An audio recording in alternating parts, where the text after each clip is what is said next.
Masarap Hi talaga ang guys! So mega for may today's kaiba ang video lasa. guys, I will show you guys ang sardines na galing sa China at saka galing sa Philippines. So I will show you guys kung ano ang kaibahan nila guys at which one ang masarap. Ayan.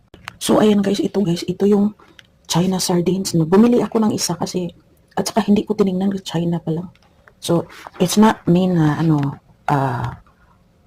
iba ha. Basta kino-compare ko lang kung saan ang masarap guys, 'di ba? So ito yung sa atin, mega sardines. Ayan.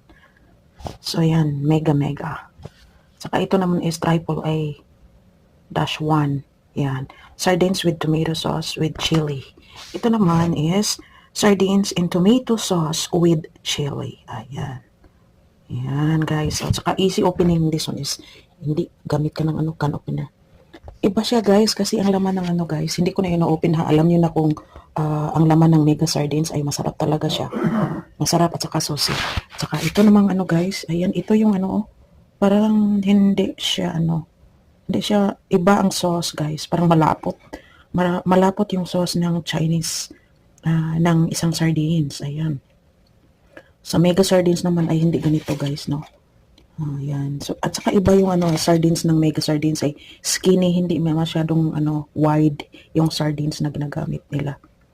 So, ayan guys. So, kumakain ako ng isang sardines guys. From China. Ayan. At yung mega sardines, masarap talaga siya. At saka maanghang din. Ayan. So, let's eat guys and thanks for watching. Bye!